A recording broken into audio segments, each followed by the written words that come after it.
One thing that is very fun about being in Pittsburgh is your sort of singleness in fandom. The way that you love the Steelers, right? The way that you, yeah. And I saw this story about a woman whose husband sadly passed, and to commemorate him, she kept his Steelers tattoo.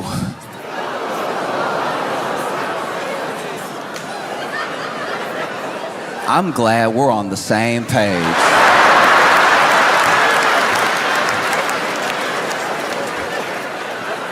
Because initially when I saw it, I was like, what? Yeah, no, kept the Steelers tattoo and it's like in a little. And then in the article, she was like, yes, we kept the tattoo. No, we don't think it's weird. And I was like,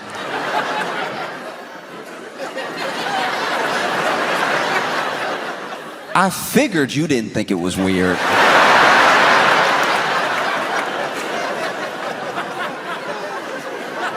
Seems like it was your idea. That would be wild if you were sitting there holding the plaque like, I can't believe they let us do this. This is...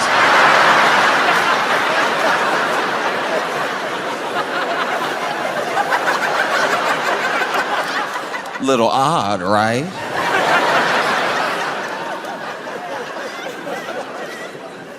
And look, I don't know. Wow. Like when I saw it, I was like, because also, look, I'm not gonna linger on it too long, but it was a big tattoo, so I don't even know what that is. That back? Is that arm? Is that, you know what I mean? And maybe this is something that the husband would have loved. Maybe he's like, yeah, keep it, put it in the living room, right?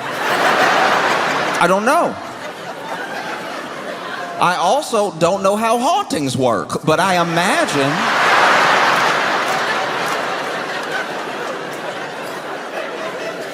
I do imagine having some of my skin means I'm gonna stop by.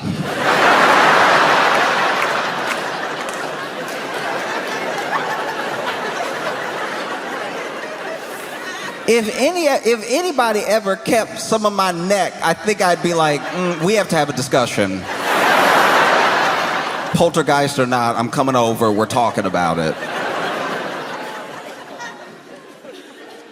You know, you already have to be careful in people's houses because you never know who got the urn on the mantle or something like that. I don't know why they don't sell urns with like a lock on it. Every urn I've ever come across just been ready to be opened like a cup of sugar. We gotta start making urns harder to spill. You know what I mean?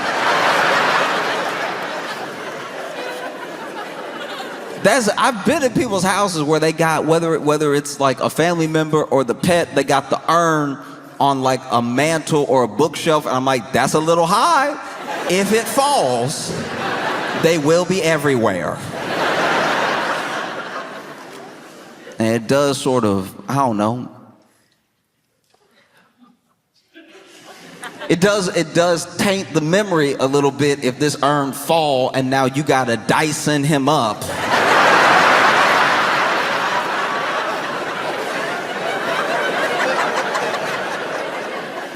And then put him back in a new urn with whatever was on the carpet.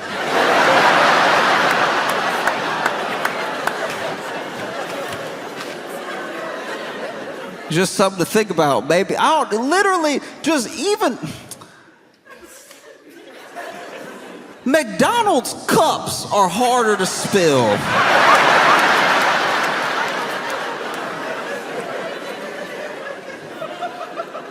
Just something with a twist lock, something. Because let's be honest, unless you spread in the ashes, you never need the ashes. You You know?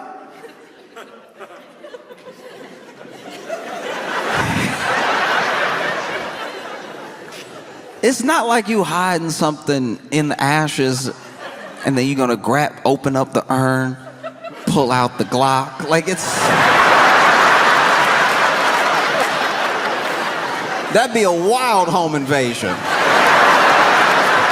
That'd be imagine you're, let's say somebody, goodness forbid, but let's say somebody broke in your house or something like that, and then they've got you and the family held hostage, and maybe you did something to them. Maybe you're a healthcare CEO, right?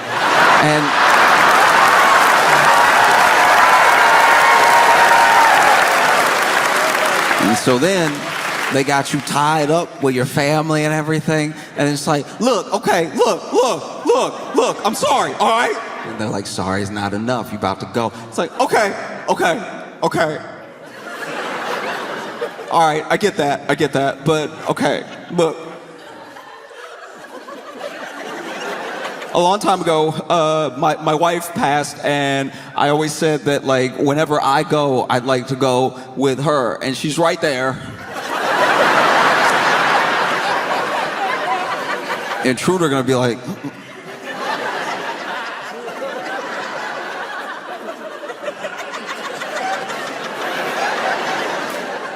over there? Yeah, she's on the fourth shelf. Fourth shelf next to Great Expectations.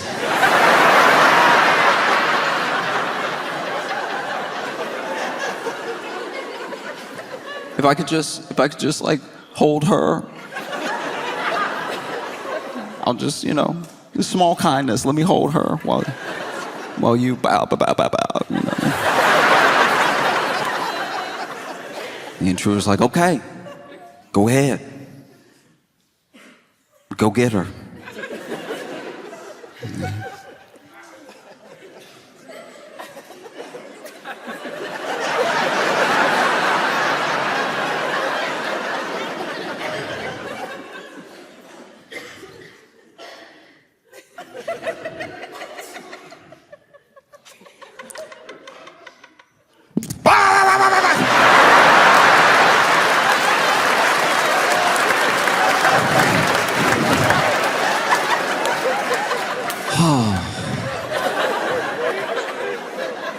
Thanks, honey.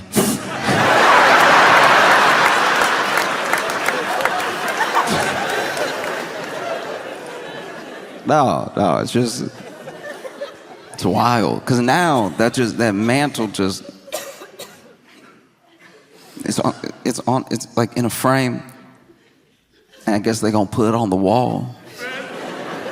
That seemed just as precarious as any urn. Imagine you having a house party. And somebody bumped the frame, it fall. Now you getting yelled at. You knocked over daddy.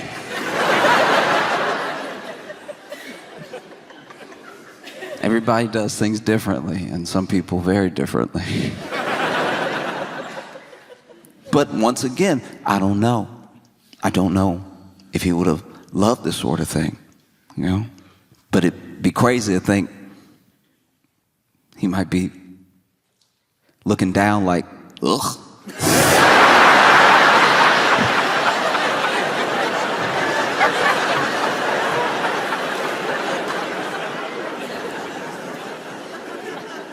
But in case he loves this sort of thing, and in case he can hear us on 3, I'd love all of you to join me in a Go Steelers. 1, 2, 3. Yeah.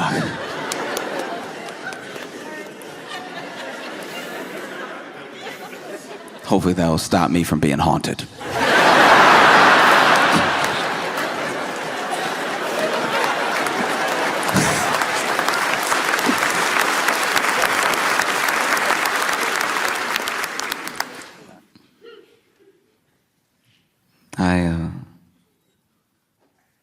In my life, I've had a lot of roommates, and it's funny because, like, I don't know. I've talked about this before, but like, roommates is like extra family because you're poor.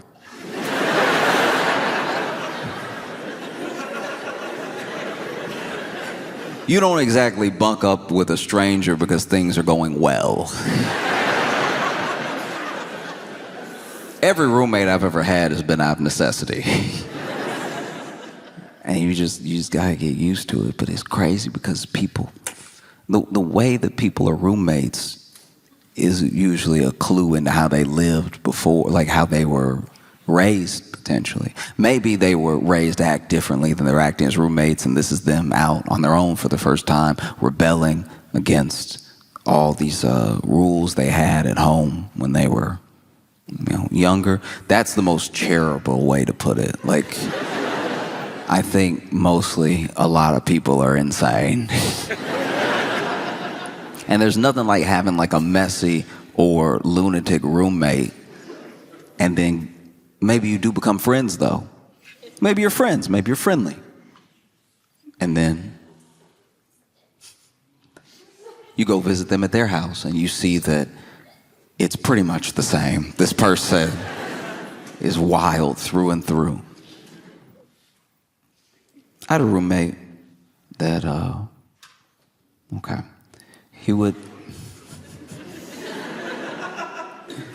there would be some nights where he would sleep in the bathtub. He had a bed, he had a mattress, he had pillows. But he said he would sleep in the bathtub because it felt more normal to him when he would wake up from a night terror. And I was like, I don't know how you find that out.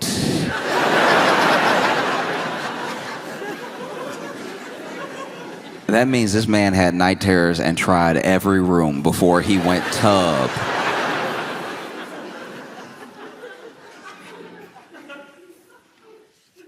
And that was a tough roommate to have because, I would go to bed at a regular time, even a little late because, we're young and everything. We're in college, and then I would just know I can't go to the bathroom for the rest of the night. No, I can't. I'm gonna have to hold it until he wakes up. And what would normally be distressing, sleeping peacefully, and then hearing from the bathroom, is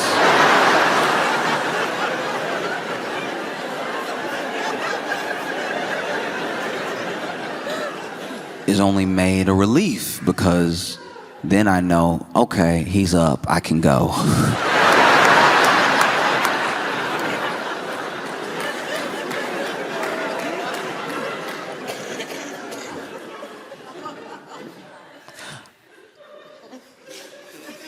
A lot of people in America worry about terrorism. This is a top concern for some people, and it just depends, mostly, to me at least, on when you were born, And I think that within this understanding of terrorism, there are many different definitions, One definition is someone who stokes fear and anxiety for the purpose of fear and anxiety in their enemies. And there's a lot of talk of terrorism or potential terrorism. People get called terrorists all the time, and there are some people that want to equate terrorism to one specific group, one specific religion. But I know that there are terrorists, but the terrorists that I'm talking about, they have no religion. The terrorists that I'm talking about, the terrorists that I believe already live in the U.S., they don't have some God that they call to for their purpose of doing what they do. They just do it to stoke fear and anxiety. I'm talking about people who put an empty box of cereal back on the shelf. These people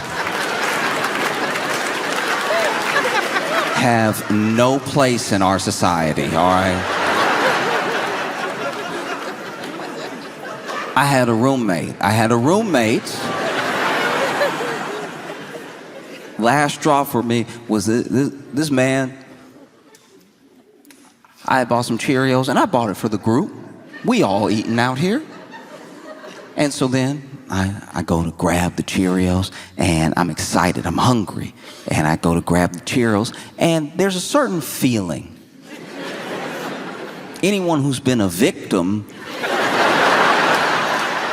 of what I'm talking about will know the feeling. It is a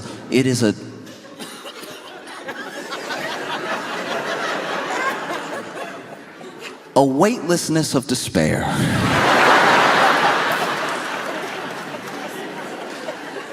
You go to grab what you think might even be a half-full box of cereal, and in your attempt to grab it, you put too much energy, too much force into your shoulder, into your arm, into your hand. And when you put that force into your shoulder and your arm and your hand, and you grab the box of cereal and you go to lift it up, you hit the top of the cabinet. Because there's nothing in there. And not only is there nothing in there, what's been left is crumbs. And the sound of crumbs is the jingle bells of poverty, all right?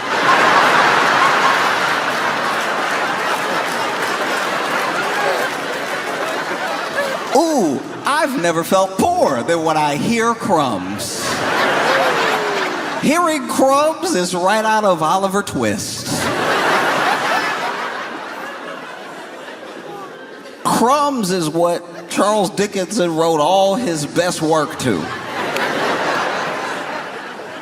I didn't even think I could hear crumbs. Oh, but they have a sound. It's a mix between bread particles bouncing off each other and then a whisper. It's in a moment. It's something that almost can't be identified.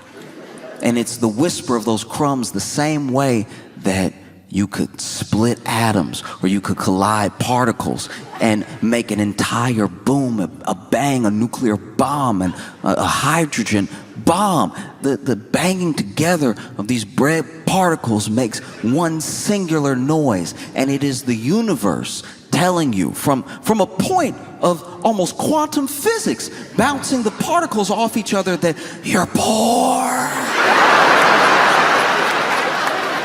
That's the sound of poor. Wouldn't you love to say yum? You'll never say it. You're too poor. These are crumbs.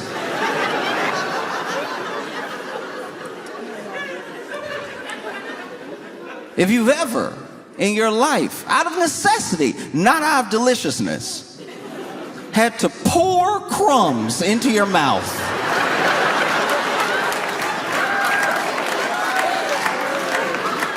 only in the Bible do I imagine this level of thirst for food. You might as well be in the desert. Even if you are in your Pittsburgh apartment, you might as well be in the desert if you are opening your mouth, letting it hang, while an entire bag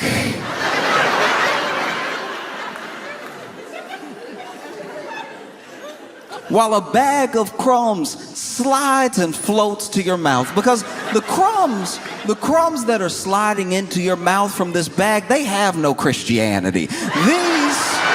These crumbs are there to embarrass you. They're there to make you look and feel poor while you pour them into your mouth.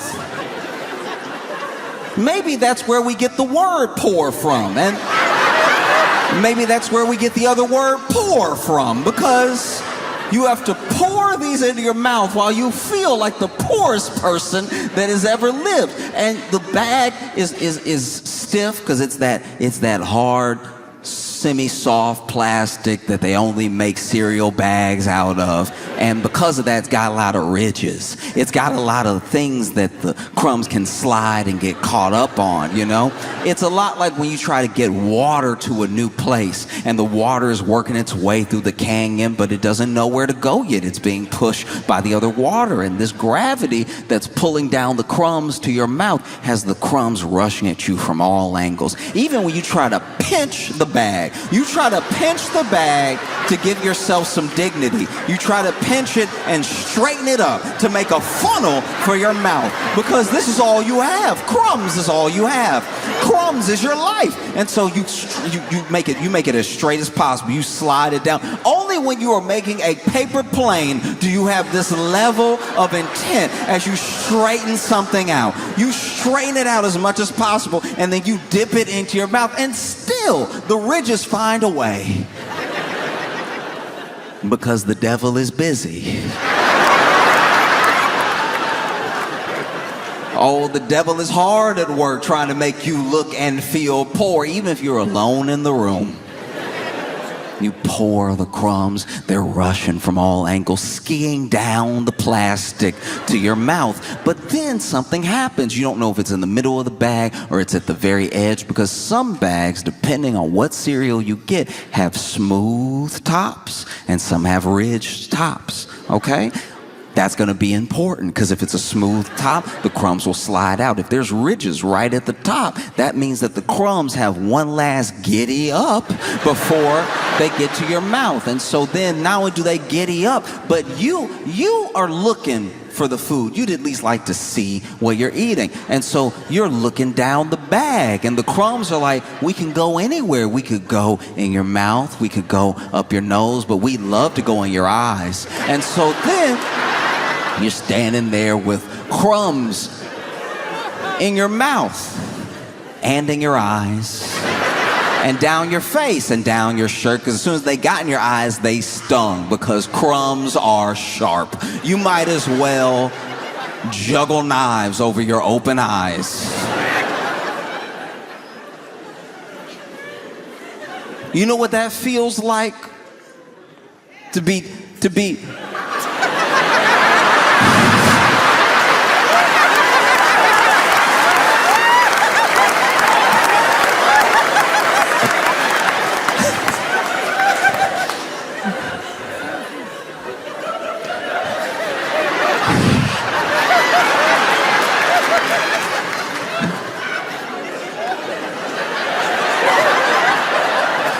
You know what that feels like, to have to dig Cinnamon Toast Crunch out your eyes?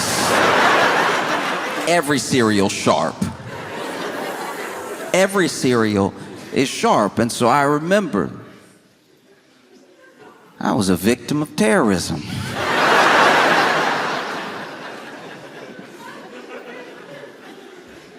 And I took my crumbs like a man. But then I confronted my roommate.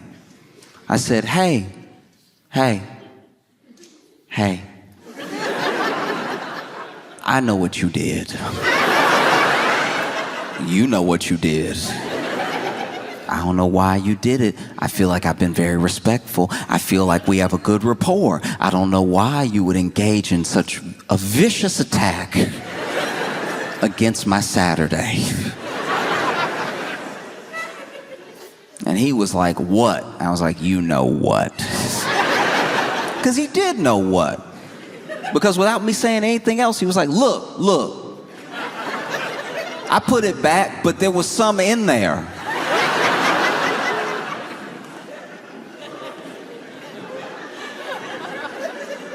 And I said, some crumbs? He's like, no. There was Cheerios in there. And then I thought, okay, maybe I've made a mistake. Maybe I have accused the wrong roommate, because I have more than one. And so then I walked to the kitchen with him, because the bag and the box were laying on the ground, because I obviously had to run to the bathroom and wash my eyes out of the very sharp cereal.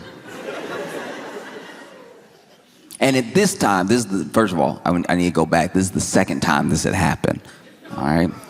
And so first time was Cinnamon Toast Crunch, And then the next time it was Cheerios. That's my mistake. And so then he was like, there was some in there. And then we walk over, and the bag and the box are strewn on the floor like a crime scene. Because I had to drop them immediately. I also got Cheerio in my eye. And I was like, there was nothing. And you know there was nothing because it was only crumbs. And now the crumbs are in me and on me. And then he's like, no, there was something left. I was like, what left? And he was like, there was one Cheerio. And I was like, now I know. You might as well be Osama bin Laden, because the fact that there was one Cheerio you chose to not eat and leave means you're out of your mind. And then I looked, and sure enough, there was one Cheerio on the ground. One Cheerio. A single Cheerio. Like a British person saying goodbye.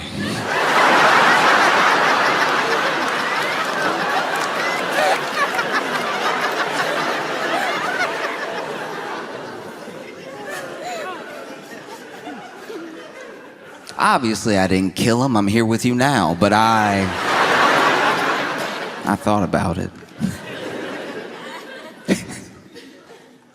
I struggled a lot, growing up, even into like early adulthood, with opinion of myself, with like body image and everything. It's very difficult sometimes for any young person to believe, if they don't already believe, that they are lovable or that they are good in just the way that they are. Basically, that they are enough. You're still working on yourself. There's still things you want to do with your life. You got your whole life ahead of you, but there's nothing extra you have to do to be worth anything, And it's a hard thing to convince someone of who doesn't believe it. I wish more people believed it. If you saw yourself the way that the people that love you see you, what a beautiful world that would be,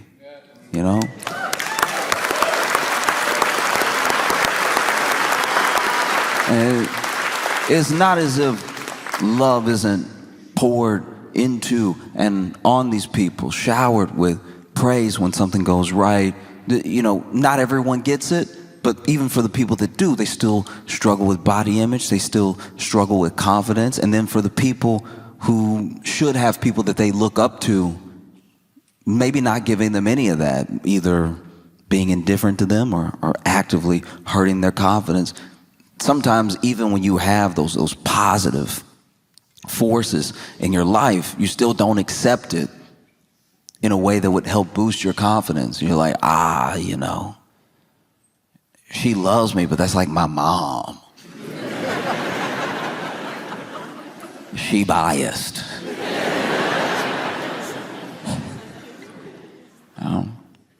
And I know for me, I spent a ton of time trying to work on myself in different ways. Some things that I actually needed, some things that built me up, and some things that were maybe a little bit unnecessary, I really struggled to look at myself in any positive way until I got really fit. Like in my head, really, really fit. I should look like I saw other guys and I thought I should look like that. I should look like a version of that, at least, And never mind that I'm looking at dudes who have been on their own journey or struggle with their own confidence, or maybe get a little extra help to look the way that they look. I don't know.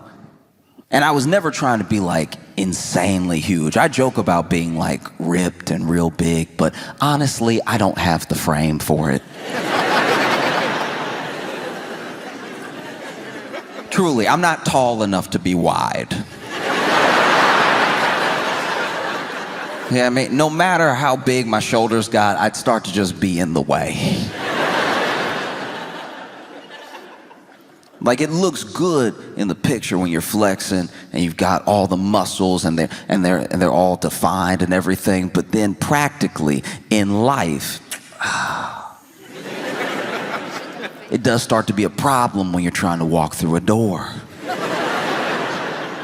You don't want to be on a date and see a door and go, uh-oh.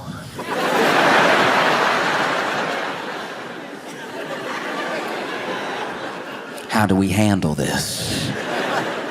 You know, because the shoulders, the hips, they're all wide and muscular, but that door frame, oof, making all of them standard. I can't believe they're doing this. And then you're holding hands, you get to the door, and you're like, you first.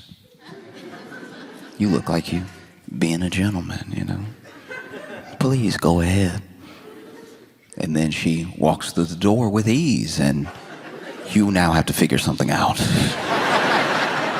You're standing on the opposite side of the door, and you're like, oh, okay.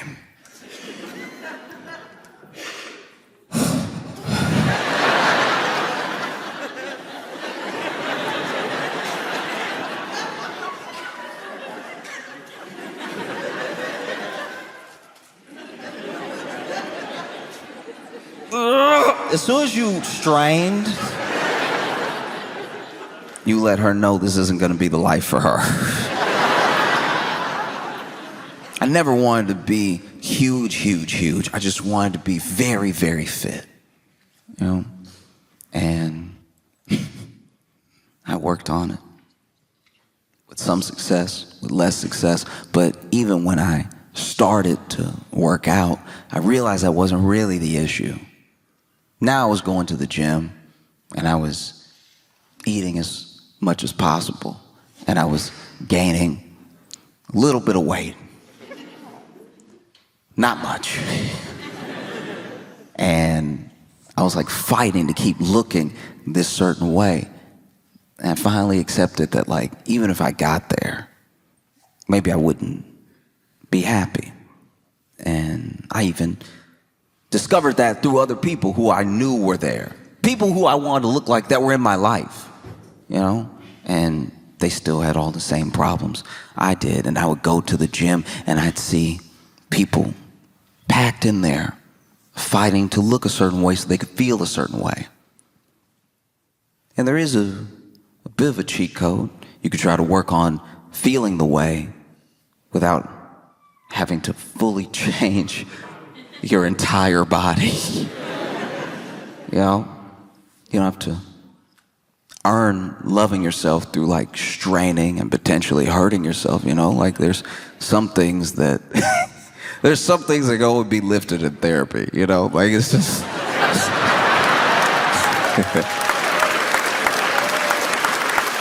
and but I remember I would see these workouts, and sometimes you see people get creative. There are a couple machines that are pretty straightforward. You sit down, you want to row, you put your feet here, and you pull. And that's the exercise right here. This is just what you do, and you do it for your back. You know, you work a little biceps in there too, and maybe if you're trying to work more of the back, you can lean forward a little, lean back a little with the pull, you know. I saw a guy sit down like normal and then put his feet in. And I'm not gonna lie, I stopped. I was like, this is about to be awesome.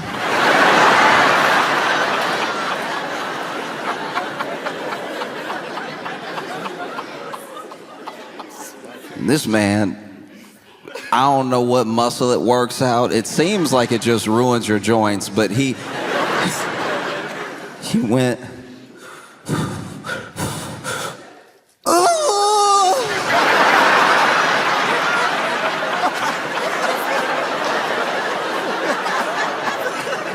Oh! Oh!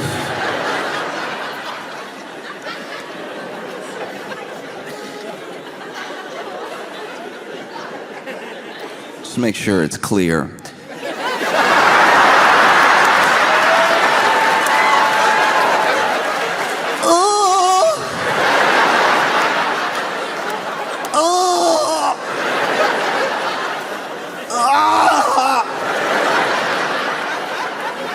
and it looked like it felt like it sounded.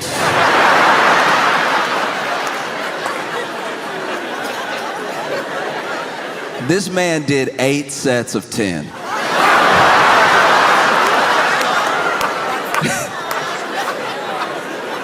And I watched the whole thing.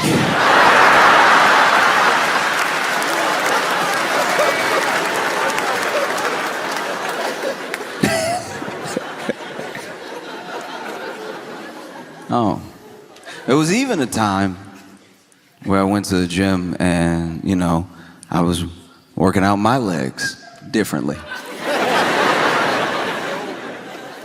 I was doing some lunges, I was doing some like split squats and everything.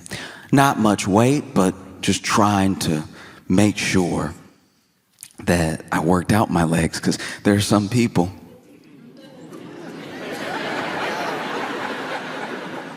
that in all that self-consciousness and all of that wanting to build up for yourself, your body and your image, they still only work on the glamour muscles. They forget the base. They forget their core sometimes, and they definitely forget their legs. And we've been told since we were children that the legs are important.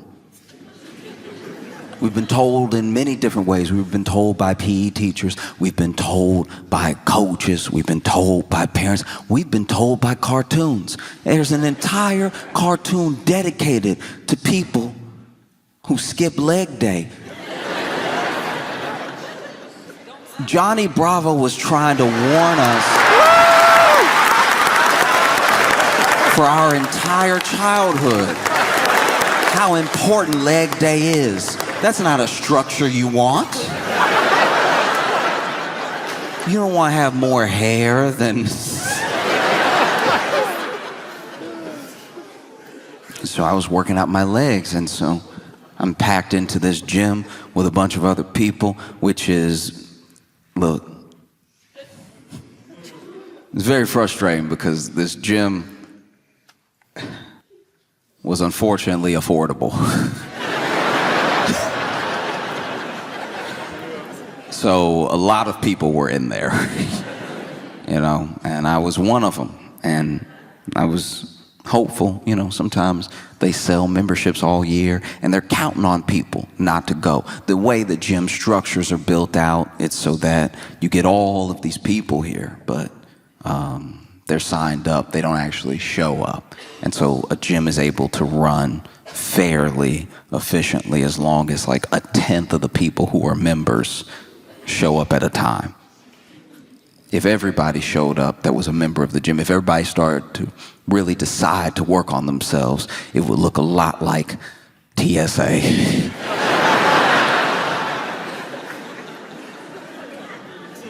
Be very little movement. The only way to work out would be passing the weights, just you can have some.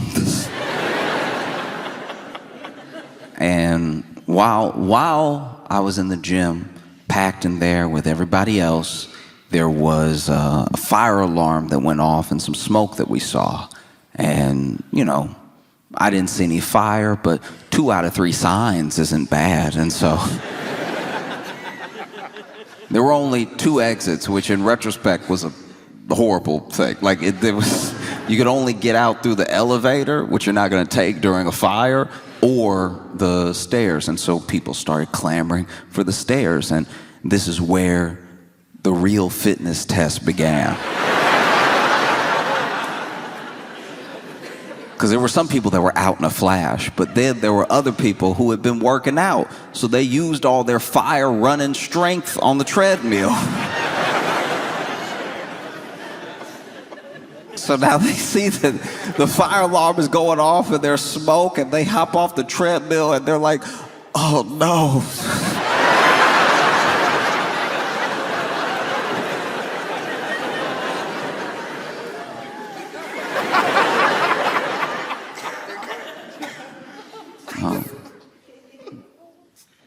And then there were other people, what I would assume people who were a bit out of their mind, that even treated the running out of the gym like a workout. There was one lady literally still looking at her watch going,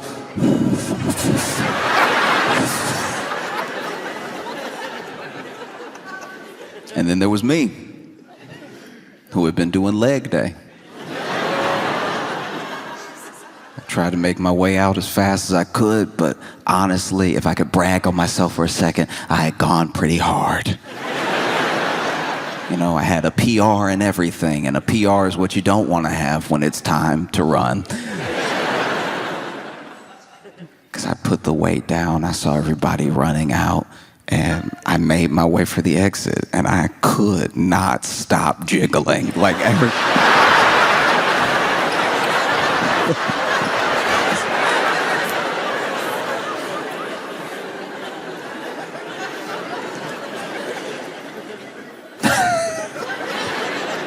And yeah, I don't know if you've ever been in a situation where you have to evacuate for a fire, but nobody moves like there's a fire. Even as you're going downstairs to like get out of the building that has smoke in it that is like clearly, at least seemingly on fire, you still get people that do that thing that people do when they get to the top of the stairs, where now that they're clear, they just enjoy their day. If you've ever been in a walkway, there are people who can't wait. At the beginning of the stairs, they can't wait to get up there. And then as soon as they get up there, as soon as they are past the last step, they're like, oh, yes. As if there's not a ton of people behind them. And so I'm noticing as I'm shaking and jiggling down the steps, how slow people are going down the steps. And so people do start to scream like, hey, hurry, move it, you know, fire.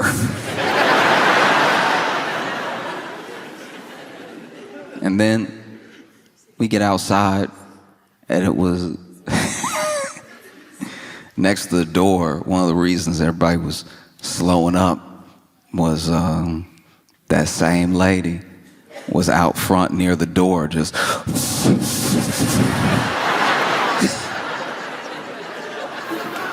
like next to the door, just run, like you still got the rest of the world to run. What are you waiting for? If you're waiting for your gym buddy, you left him. You left him to die.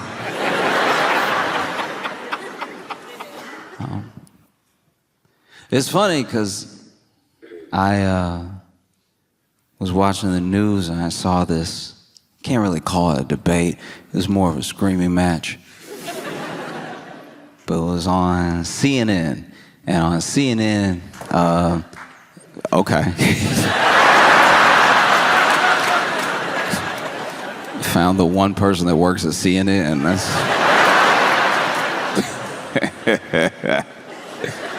Man, I've never heard anybody clap for CNN like that. Yeah.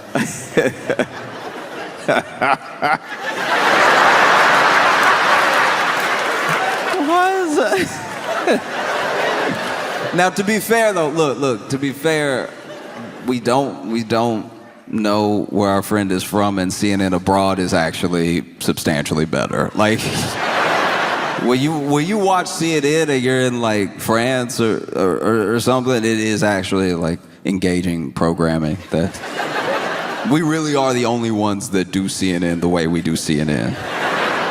I like, as an example, when you travel the world, McDonald's is still fast food. We're the only ones that made it poison. You know, every other country, they just say what happened on the news. They just tell you. They're like, oh yeah, no, then these people came, and then the other people came, and then the first people left, and the second group of people left. It's really mostly in the US where you watch news and it's like, chaos in the streets!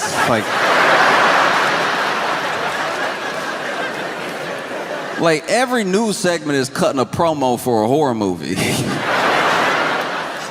I was watching CNN and I saw where Jillian Michaels was on there in a debate that she seemed to have started, and they were talking about changes to the Smithsonian and how art and culture shifts between who has the power to dictate how the exhibits are written, who the exhibits are of, and everything.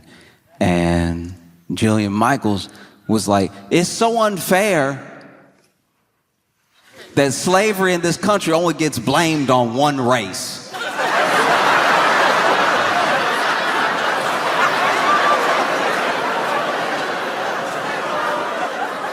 Look, as outrageous as that is genuinely funny.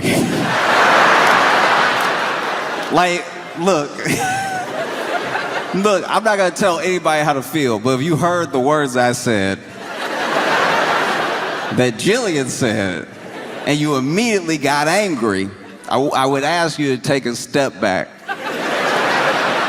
I'm not gonna tell you how to feel. You can be angry if you want to be angry, because it is a very short-sighted, ignorant thing to say, but that's precisely why it's so funny. It is absolutely hilarious. But the best way I can describe why this is funny is when I was a kid, I would I would be at home alone for about 3 hours. I would get off, from school. I would do practice, and then I would get home and be alone for about 3 hours, right? So for 3 hours, I was the only person in the house. And one day, I was just walking through the house. I was eating something. I think I was like eating some Easy Mac and walking, not paying attention where I was going. And I knocked over this vase. And it was a vase that my mom loved, right? And so it smashes on the ground. And I genuinely didn't know what to do, because I was like, man, I'm going to be in a huge amount of trouble. I need to think of something. And in my head, I was like, what should I do? Should I call my mom now and be like, hey, when you get home, you will want to beat me. But I feel like if I tell you now and you're going to be like on shift for another half hour, and then just the concern, because I never call you, I'm hoping the concern that you have that I am calling you you'll be so relieved that I'm alive, that I'm not dead, you'll want to kill me less. You know, because having that coworker be like, it's your son, you know what I mean? And then have you be like, oh, what, my baby? And then I tell you what I'm about to tell you, and then you're like, oh, I'm just so glad you're still with us that I would hate to make it so you were not, right? That was one thought. Then the other thought was, look, I've given this whole having a family thing a good run. Maybe I dip right now. Maybe I leave home right now.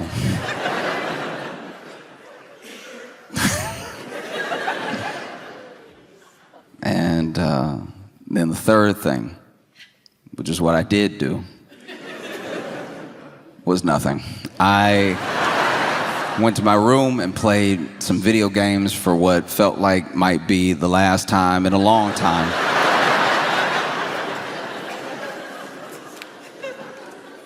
And then my mom got home. I remember all the noises of her getting home.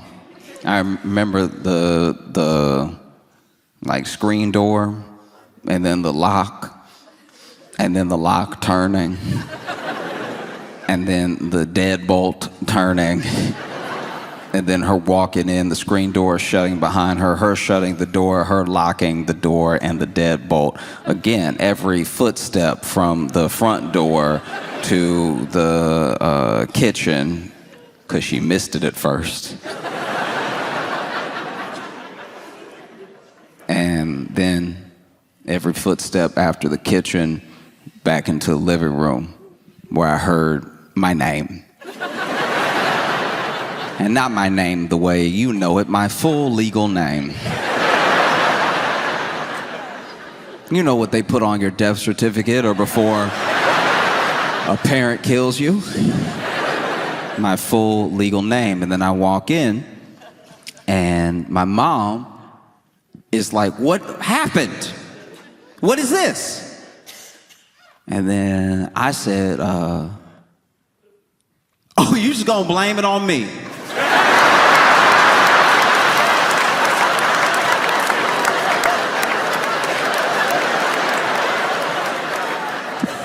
wow, wow.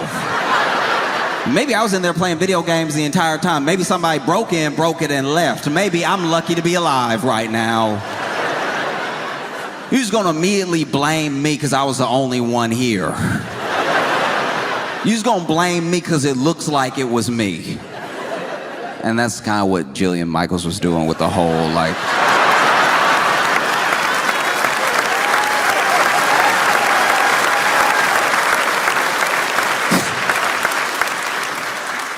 Yeah, that's kind of what she was doing.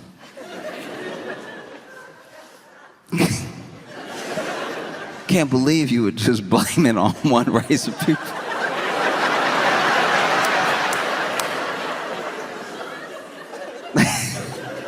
And it's so funny, too, because when it comes to history like that, there are always these bad actors that try to pull the thinnest straw man out of the woodwork.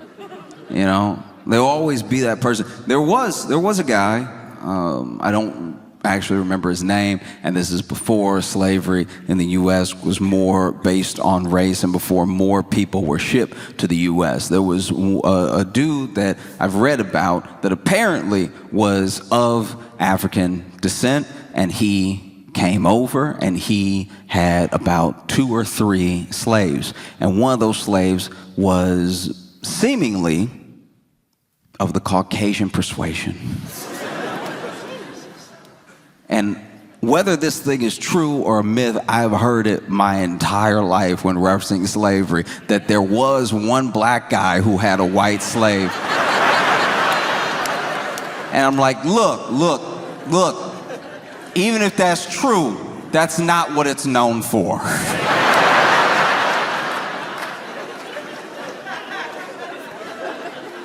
Do you know what I mean? Yeah. You're just picking and choosing how you present an entire idea. And it makes sense to me that someone like Jillian Michaels would say something like this. She is from a reality TV show. She's known for the show The Biggest Loser. Yeah, that's who she is, that coach from The Biggest Loser. You know, the nice one. The Biggest Loser was a show, I don't think it's still on the air anymore, so if you're not familiar with the show, it was a show where they would bring on people who were overweight, struggling with image and everything, and they would help them lose weight by making them do slavery.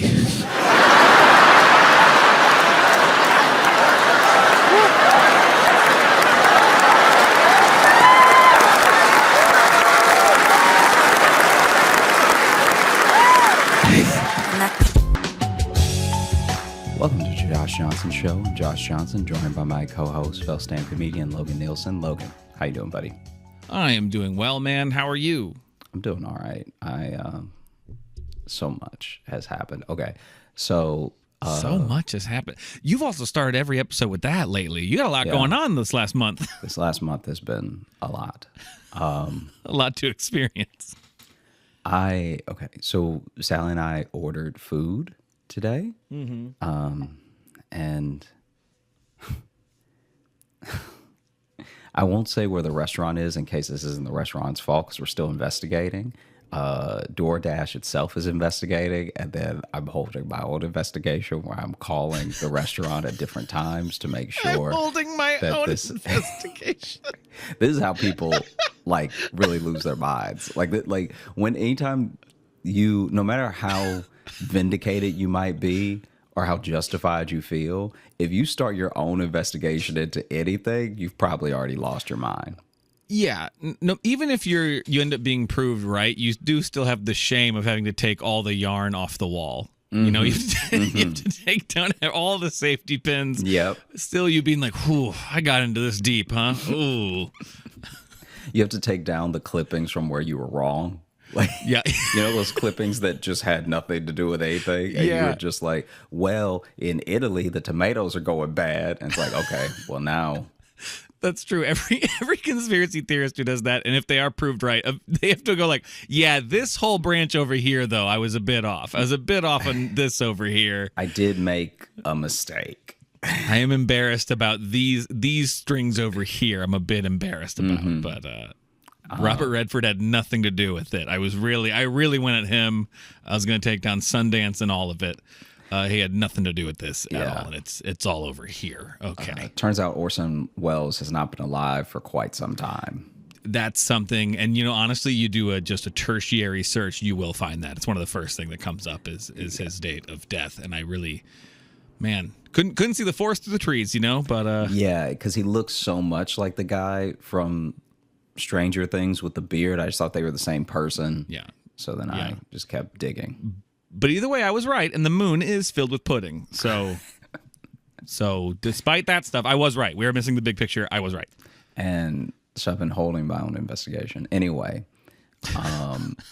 what happened was we ordered some food.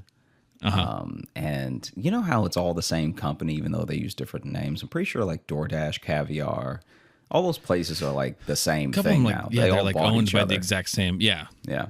They all bought each other. They all bought each other. They're all owned by each other. They also somehow still exist, yeah. but they are all under one umbrella. They're all under one umbrella. I think they're all not profitable, but also are. I don't Because it's like they're not profitable, but they pay slave wages, which just means these people are really bad at business. Yeah, it just means there's just a hole filled with money somewhere because they don't know what to do with it. So they just because I don't feel like I'm saving money. They just dump it into a deep, wet hole. They don't. And we can't get the money out. It's all wet now. Like instead of Grubhub or Seamless and then Caviar, just make Caviar the standard and just call the other ones Caviar Poor. Yeah, because it's kind of what's happening. There are certain restaurants that are like only on Caviar, and you're like, why? And then you see that they're super expensive, so you're like, okay, maybe that's why. But still, you can't be that. Like, you can't act too. You're using the same plastic container, so don't get uppity. Do you see what I mean? Yeah, you're still spooning spaghetti into the same black and clear plastic container as the place that charges $3, Well, and for these, how they work too is like, it's not like there's a Caviar representative who works at the restaurant who manages these orders. It's just a different tablet the place gives you. Whichever one you work for, you just have a different type of tablet that the orders go through, and then a driver comes to pick it up who probably works for all of them, because you can be a Grubhub, Uber Eats, whatever driver all at the same time. So there's no reason for all these to exist. There's also no reason to not pay these people well, because if you've gotten to the point where they're working for 4 of them at the same time in a day, why don't you and you're also all the same company, why don't you just go ahead and make them an employee and pay them a fair wage? It's insane. And so, because in that one too, the illusion of choice doesn't do anything for me. I'd rather just the restaurants be on one thing. You know what I mean? Yes, exactly.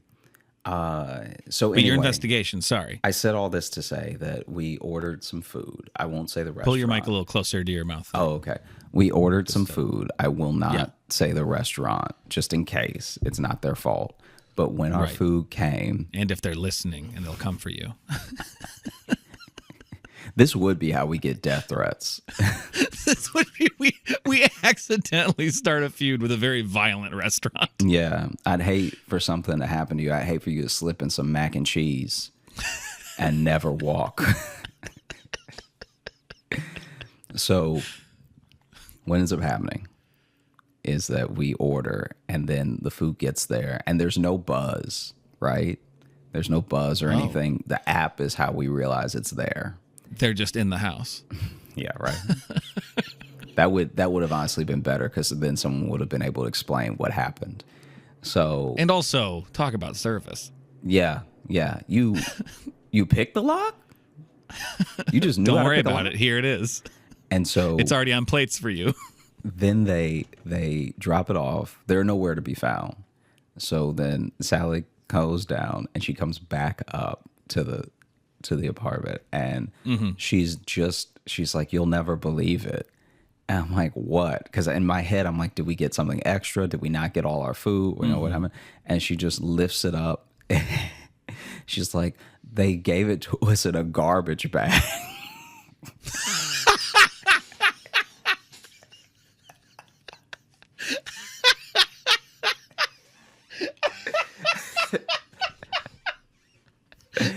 Here you go, eat your fucking slop, you monsters. Here you go. Oh, you want this?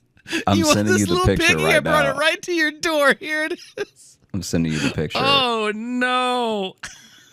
This is untouched. I'm sending you the picture right now. Yeah, that's just a fly. You can see the red band around it. I think those are the trash bags we have. Yeah, Me and Jess. they I are. think those They're are hefty bags. That is a hefty. What a way! What a way to insult somebody. Just like, here's your hefty bag full of food.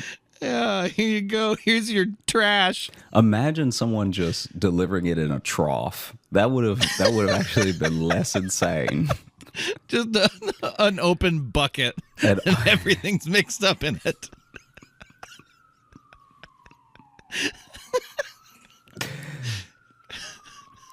And Here's so your pail of slop. And so she's holding up the bag, and then I'm like, no, like I'm already smiling. I'm like, there's no way. Like this is a joke, right? And then she and then she opens it and she was like, oh my God, it's wet. And I was like, well, is it raining outside? And she's like, no. Was it wet on the outside of the bag, No, it's or wet on the inside of the bag. well, that could be steam though. That No, could be the steam. It was of, not steam because the bag was full of mud. It was full of mud. So underneath, in the picture that I sent you, underneath the containers is just like muddy water.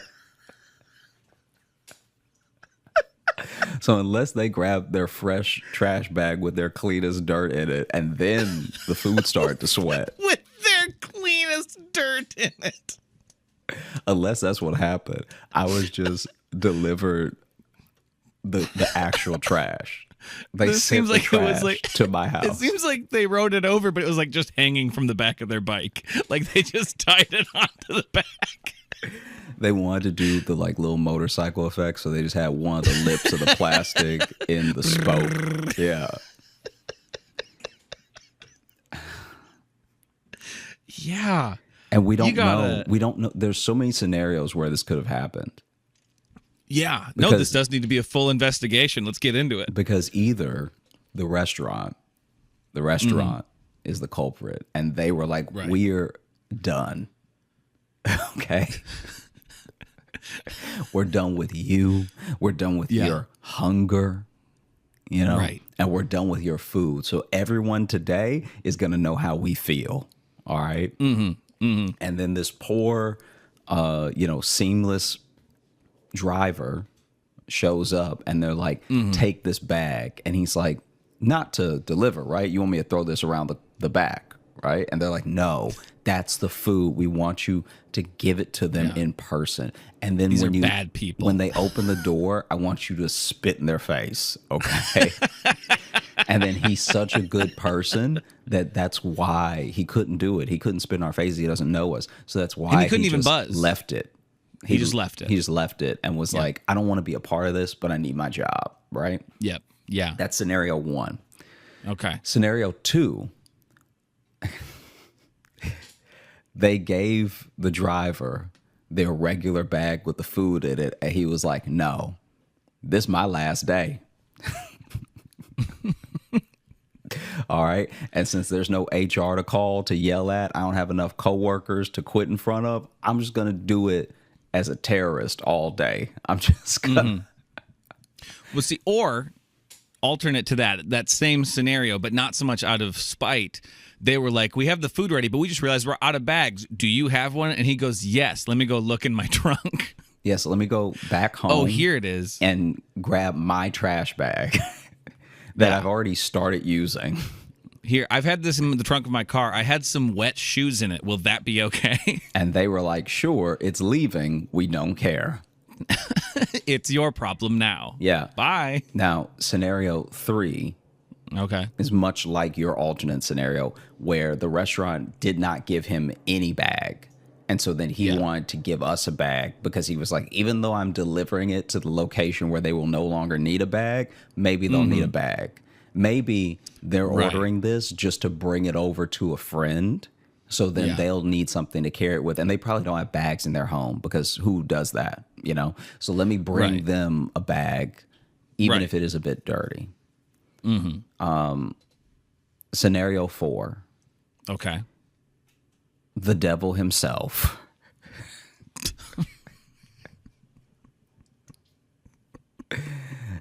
came up from hell. From hell. Satan himself. And actually pushed the delivery driver out of the way and was like, I got this. Okay. Okay. Let me take care of the situation. All right. Let me make sure that they go to bed tonight a little hungrier than they could have been, you know? Because it's not like I'm starving now. I had alternatives, you know? Yeah. Okay. I'm grabbing a notepad here, okay, so we can solve some mysteries. Okay. We do have one mystery solved. There's one mystery solved in all of this as to why your doorbell was not rang. Whatever the scenario leading up to it, for sure, the answer to that is because that driver was filled with shame. Whatever happened to lead up to that moment, for sure. The reason why no one rang you, why no one called you, was because he went, I can't look them in the eye. Whether that is out of malice or pure embarrassment, that is still up for debate. But for sure, that is why the bag was left. So we have that mystery solved. Why no buzz? Why no buzz? Because shame. Yeah. So we have that. We have no buzz solved. Scenario 5 is... Oh, God, I didn't realize you had more scenarios. I didn't realize there'd be another scenario post Satan himself getting involved. Yeah, scenario 5, potentially the most likely. The bag ripped and he just put it in something nearby, and then it happened to be a trash bag. Because it would also explain all the dirt. Sure, I think that plausible. there's a chance that, because we know from this place that their bags are the paper bags with the... loose spun sort of straw handles. So that's just 2 staples holding the handles to the bag. And there's only a little bit of glue at the bottom of the paper bag holding it together. So what we also think is likely is that the trash bag was actually clean. This dude was walking with our food. It fell out of the bag into the dirt. He then grabs a fresh trash bag and then puts the food back in, so at least there's a bag. Yeah. Because if he delivers it with just dirt on it and his hands, we're gonna be like, why? How did this happen? What'd you do? Yeah. What did you do what right did now? you do? But now he's off scot-free because he had a clean trash bag with him. Right. Yeah, because that's the real question of this case. Actually, is at what point the mud comes into play. Yeah. That really determines who is at fault. You know what I mean? Yeah. Yeah, absolutely. Because I'm looking right now at my phone and I'm looking at the app for where we ordered, and I'm gonna triple check which one. I'm gonna triple check which, because there's multiple locations as well. That's also why I don't know if this is the restaurant's fault or if it's the driver or fate, you know, whatever. Yeah. So what I'm gonna do, this may be completely unusable, so don't get too excited, but I'm gonna call them right now. Okay.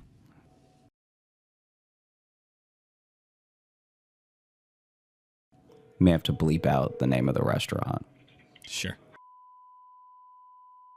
May I help you? Hi, I ordered some food today using caviar, and it came in a trash bag. Would that be the driver, or are y'all using the trash bags to deliver? That's the driver. Oh, okay. Got you.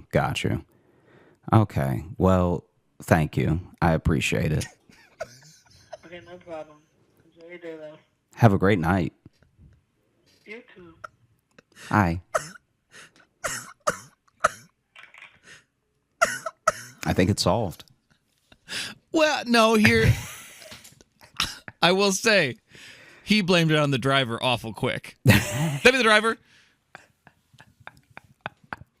And then he sounded real confused and shameful towards the end of that. Mm-hmm. I think he talked to the culprit. I think it was him. Yeah, it could have been. Maybe this case is still open.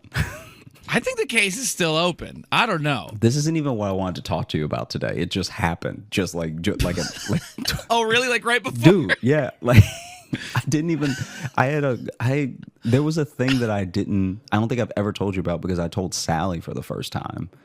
Okay. And Okay, so we're shifting to that. So let's just say still open investigation. yeah, still open investigation. Look, I'm gonna Send keep us- calling. We're gonna keep calling. telling them that this happened to me. Email us what you think happened. Yeah, Who do you think is to blame here? yeah. Because also was this a trash bag already sitting in something at the restaurant, and they're like, oh no, we're out of bags, grab that. You know what I mean? Yeah. Or maybe they just saw our order. Scenario 6, they saw our order. It perfectly matched some food they had already thrown away. And so they were like, why not? Why waste food? There's people starving in other parts of the world. Yeah. Why waste food? No, that's the only stuff that's been in that bag. I mean, the bag was outside, but don't worry about it. It'll be Yeah. fine. Why is it wet? Don't. Now you're being Don't one worry of them. about it. You Don't- know, food. You cook. There's sauce and stuff. They'll be fine. They'll get it. Yeah. That's my new favorite thing. I had a friend. It didn't make any sense and it had no context to the situation. But someone had said something and she was like, don't do that. You sound like one of them. And it's like there was no thing to attach who's it to. them? Yeah, exactly. There's though. no. It was You can't say you sound like one of them, and there's no them. yeah, it was the perfect thing because there was no race thing to attach it to. There was no like it was just such an insane response. Ooh, don't do that. You sound like one of them. It's like That's like the purest form of othering someone. yes. Of like I'm not even giving you a group. You just belong to them. It's like what? That's wild. Yes. It is incredible. I was such a fan. I was so excited when it happened because I was like, there's nothing, no one, like, you know how sometimes people can be like, what do you mean, you people, sort of thing? Yeah. It wasn't that at all. It was literally like the confusion at the table. Yeah. And it was It's kinda- immediately hilarious. I went to dinner. I'm going to tell you the story in a second, but this is also No, you're very good, you're funny. I went to dinner last night, and I was crying.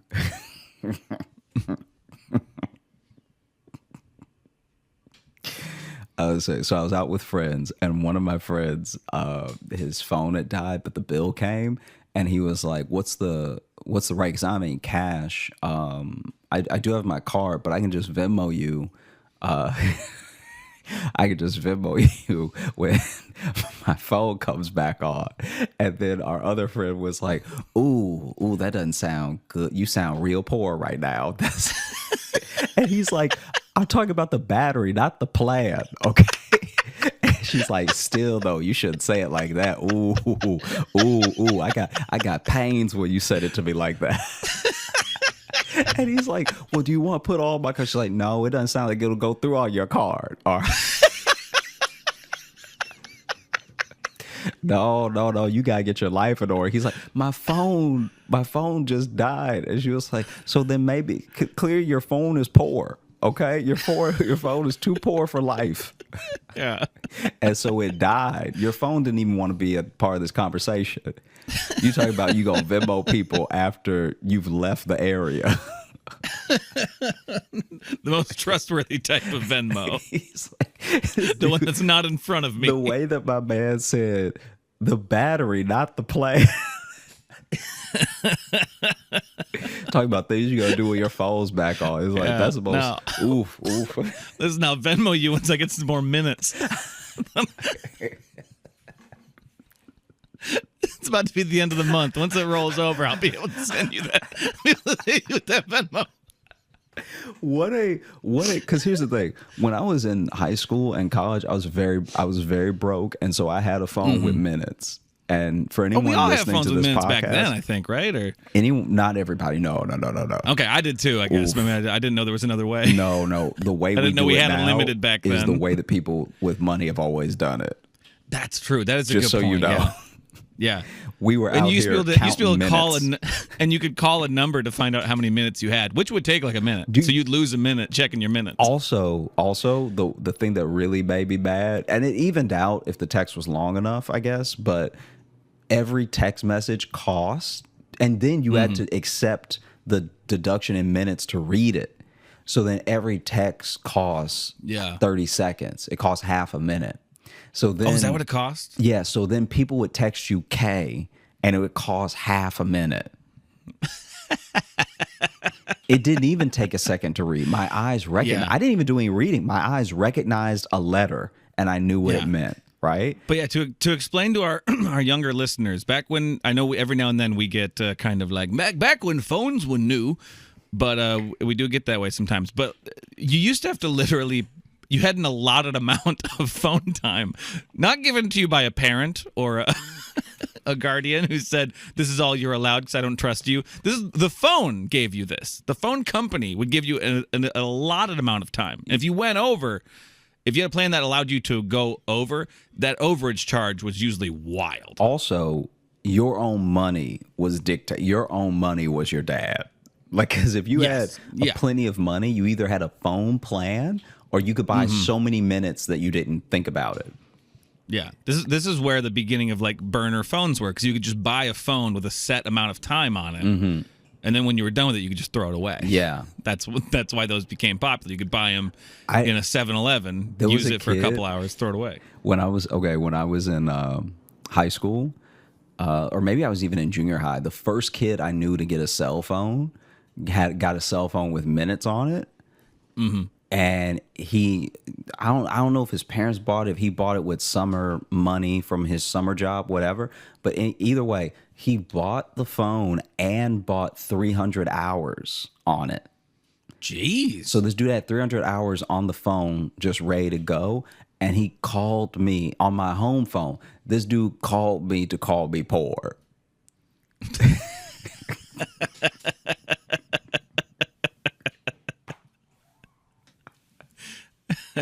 This dude called me.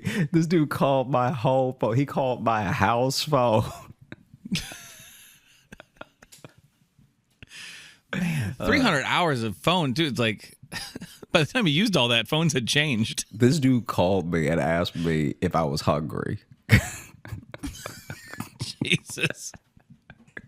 This dude was a monster. Anyway, see, bullying. You had to be more creative with bullying back then. We didn't just have social media. We didn't have immediate access. You had to go through the work. And I shouldn't even. This is the thing. Okay, this is also where you date yourself, because things are new for every generation of people. There will be things that are new. So then there are people right now who, even though they're young, they remember life right before TikTok. Right?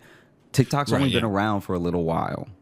So there are going to be people who are like, oh, yeah, I remember TikTok. And then when they have kids, people be like, TikTok?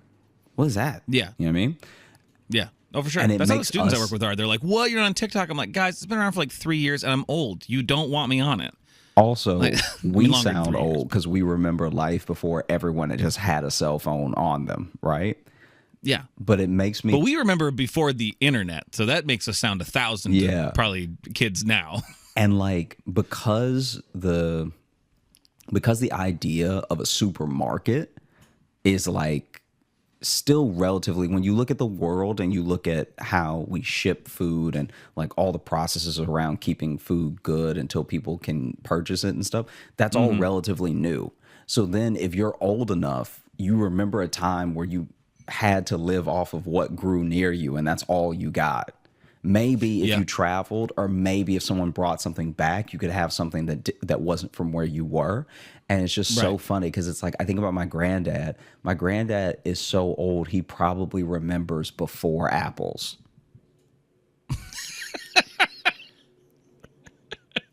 I could see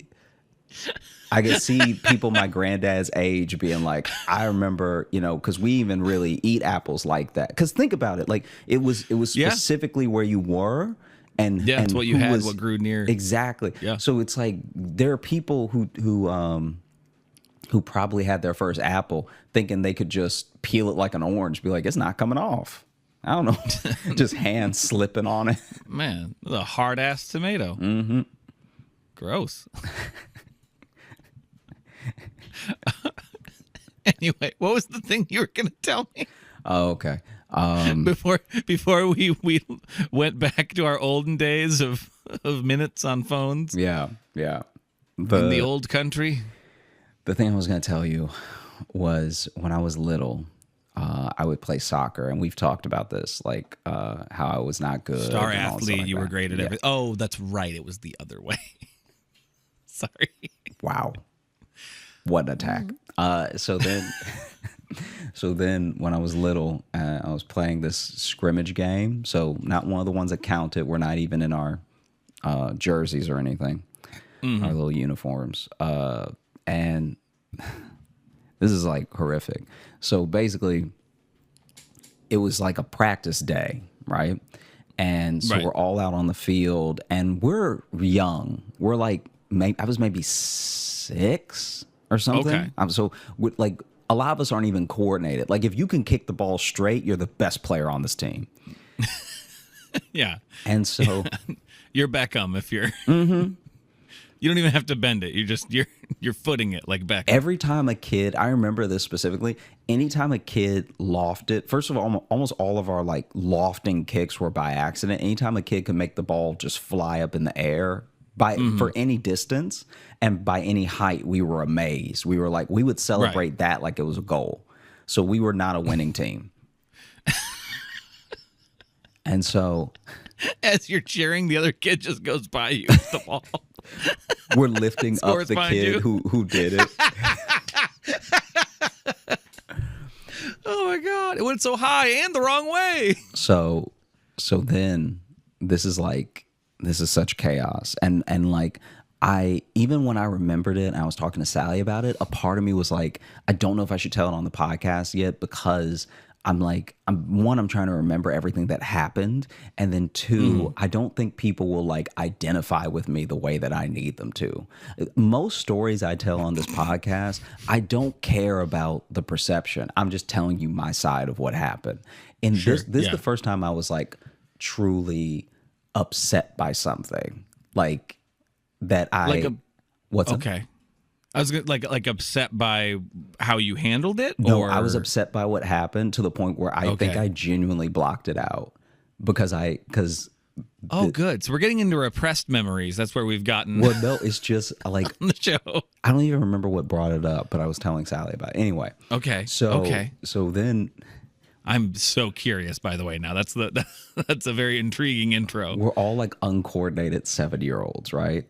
And we're doing this practice game, and the practice game is just our team. So it's just like, it's not, the stakes couldn't be lower, but all year I've been bad, and I've been so remarkably bad that they don't know where to put me. So they have the same problem they have with me, that the kid that's good at everything, like the kid that can dribble straight. They're like, should we make him the Right. forward? Should we have him as a defender? What should we do? Right. Is he in high school now? What do Yeah. we do with him? Yeah. Can we get him held back?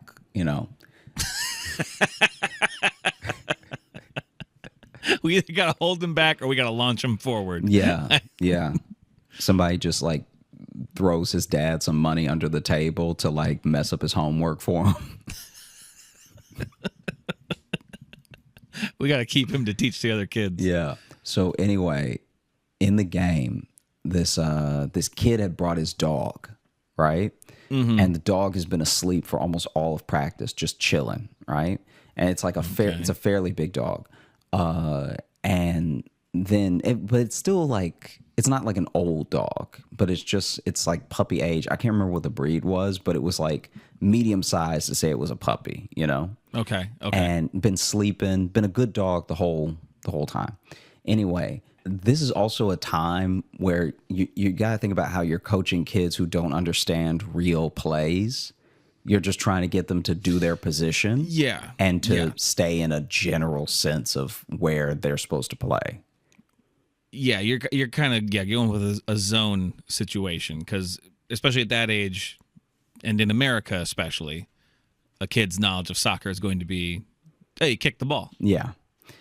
And so, It comes to you and you kick it. Yeah. That's kind of, and again, so, I know it's different in Europe. That's how we view it here. And so for me, what ended up happening was there was a kid from the defender's position that was dribbling the ball towards me, and I should go back slightly. I'm goalie this time. Oh, okay. You're goalie because now. they were All like, right. he's not fast. He'll have an asthma attack, right? He cannot kick the ball straight, but maybe straight isn't what we need. We just need it out of the way. and so maybe he'll be a good goalie. That's literally He finds a way to get hit by stuff. Yeah. Let's put him there. Yeah. He's been hit by the ball in the face a lot. I don't know how Let's it use finds his forehead, but Let's use that face to our advantage. and I'm even excited because I'm like, this is my chance to prove myself, you know? Yeah. This is my opportunity. As you're standing there bleeding. Yeah. This is my opportunity. Finally. I'm gonna be good at the sport. Because remember, I told you before, it's like I kind of wanted to be like that sport, like that athlete, you know? Anyway. Still kind of do in a little bit. All right. Just saying what we cover on this show, your endeavors. So You have dreams of becoming a very buff ninja. That's what it seems like. So the kid is dribbling from the defender's position at me. So he's coming at me for a while. And so many, because he's not fast. So Right. many things are going through my head. Like so many thoughts. Like, okay, I got my eye on the ball. I know which kid has it. He's not passing. So it's not like I'm going to get, and also, I think they were trying to teach us offsides at that point. So then there really wasn't too many people ahead of him to try to pull him off sides, if that makes sense. Okay. So Yeah. it's really just me by myself on this entire side of the field while he's coming and the other kids are running. And so I'm like, okay, I just got to stay calm. All right. I just have to keep my eye on the ball. He's coming at me. He's not fast. He's going to kick it. He's probably going to kick it straight because none of us are good. You know, like I'm in my head, I'm like locked in. Right. Yeah. And just as he gets maybe past 3/4 down the field, so like this is game time. This is when I'm gonna have to step up. He kicks the ball just a little too far in front of him. You know, like when you're dribbling a soccer ball and sometimes you don't manage the distance well. And so he's kicked it really far in front of him. Now he has to catch up with it. When he kicks it that far, at this point the dog wakes up and just full puppy mode. The dog wakes up and then takes off and hits it with its nose down the rest of the field at me, and now it's a dog. Now I'm like, what do I do? What? Wait, the dog just took over? Dude, the dog just, and like I'm not being dramatic when I say that this was probably all of 10 feet, you know, Right? Because he was almost there. Sure. Yeah. But then now he's here, so he's like all about to be at the ball again, and the dog was just off to the sideline, laying down. And so now it takes off, runs in front of him, and starts like knocking the ball with his head. And then he knocks it one last time. He touched it all of like 2 or 3 times, but he knocks it one last time. And I'm like, at first I'm scared because I'm like, the dog seems big as it's running towards me. I'm also little. Then I calm down. This is all happening in a moment. Then I calm down for a second because I was like, oh, a dog. Now I'll just be able to grab it. I hope I don't get bit, but now I can just grab the ball, right? And at the last second, he like hits it with his little nose, but it goes a little to the left, and I miss.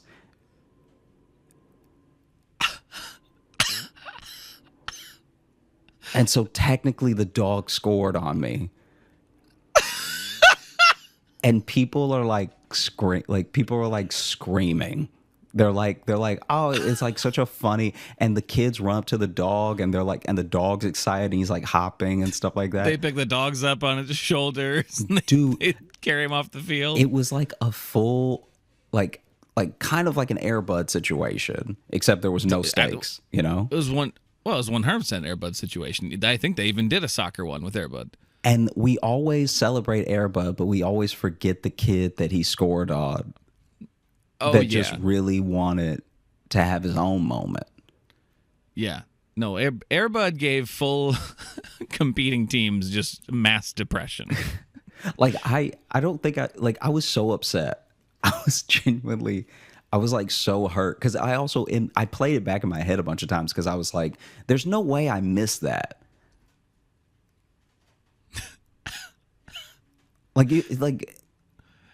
Yeah. Because it happened so fast. Literally, the dog just like blah blah blah, and then it was in the goal. The dog just took over, though. The fact that he kind of kept it on the same path is interesting and almost suspicious. Dude, it's like 2 or 3 I'm gonna touches. say there's another mystery we have. I think you got played.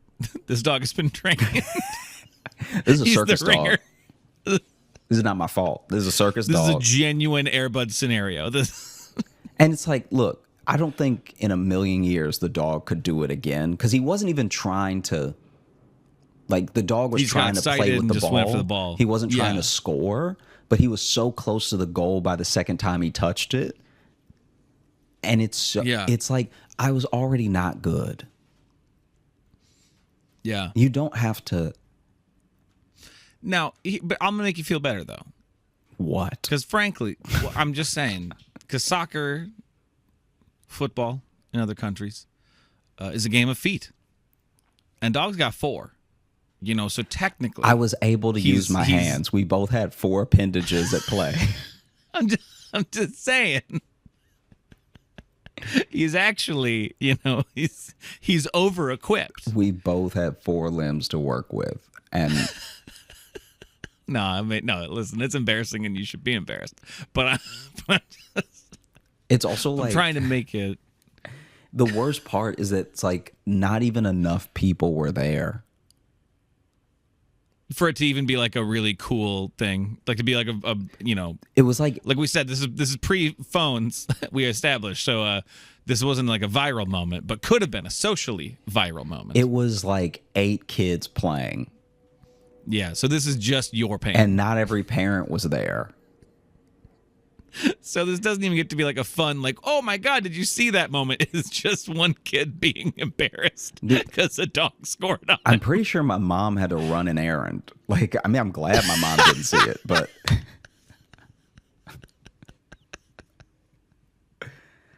No, you just didn't see her sneak out. She was like, ugh.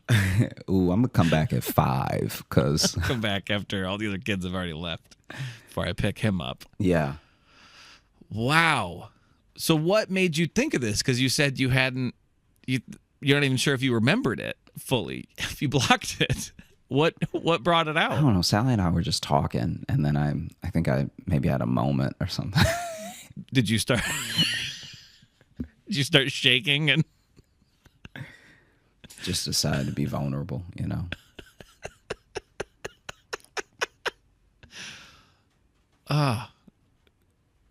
Was that your last day in soccer? No. I didn't stop doing soccer till I was like 13. Okay. So did it push you forward? It made you angry. Oh, it made me like, oh. angry. It didn't make me better.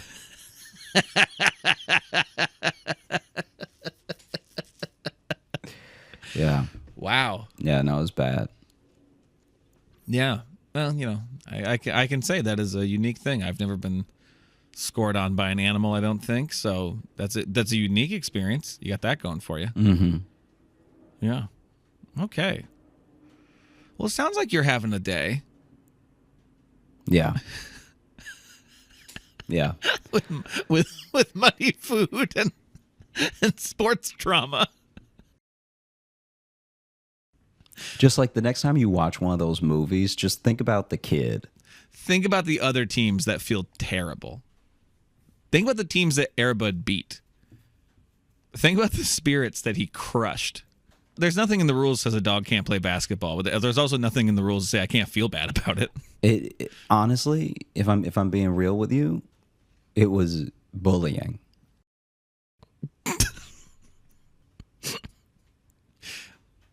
It's just let your dog be at home. It was sleeping anyway. Right.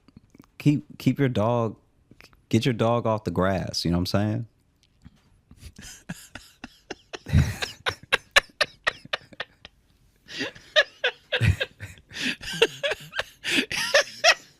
Keep dog off grass, otherwise become supreme athlete. Is what the little signs will say in the yard. That dog wasn't even cute. Oh, damn. Yeah, Okay. yeah, that's how I'm feeling about you're it. You're coming at this dog now. Yeah, I don't know what breed it was, but the breed was ugly. All right. Yeah. Oh, this dog breed? The breed is trash. Yeah. That's what this dog is. Yeah. Thank you. I mean, you're gonna hate me saying this, but like, what a piece of the Josh Johnson puzzle we've just found. Sure. Yeah. Like, yes, I knew you wouldn't like it, but like, I guess I'm speaking to the listeners because I'm sure they all heard that and they're like, oh, yeah, this makes sense. This Makes seems like a man who sense. would get dunked on by a dog. Look, I'm the winner. Yeah. All right. Oh, okay. That was over 20 years ago. So guess who's still alive? All right. I can still dribble. Got my good limbs, can run. Yeah, but now look at you taking care of a dog. What does that have to? What does that have to do with anything? I'm just saying you got to do. What I'm does saying that have to do they- with anything? Just saying, My I'd dog like- would never be able to. I would. No, but I would run circles around my dog. Okay. Josh has made a point to never show his dog a ball because he doesn't even want to come close to repeating this mistake. Chance would be puffed out when I got done with him. Okay.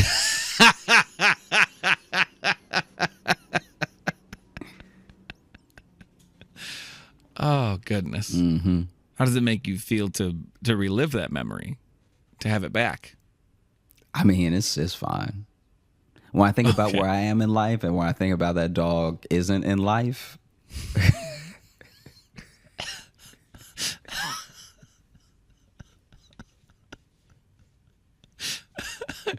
Hard cut to Josh being heckled in a comedy club by a dog. there's a whole litter. I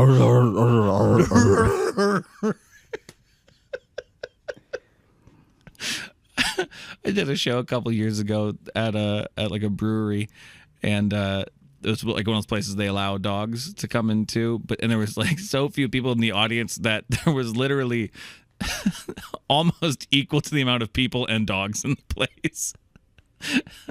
Or it was like 2/3 because there was like 7 people and like 4 dogs.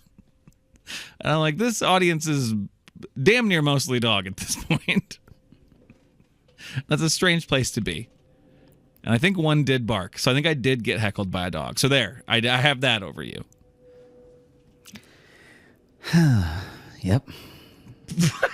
Okay, well, while Josh is dealing with his trauma, I will open up the mailbag. Let's get something else. No, that was it. Do we have another one from Anna, you said? Yeah, I was looking for that because I figured since we got a little extra time, we can do that one.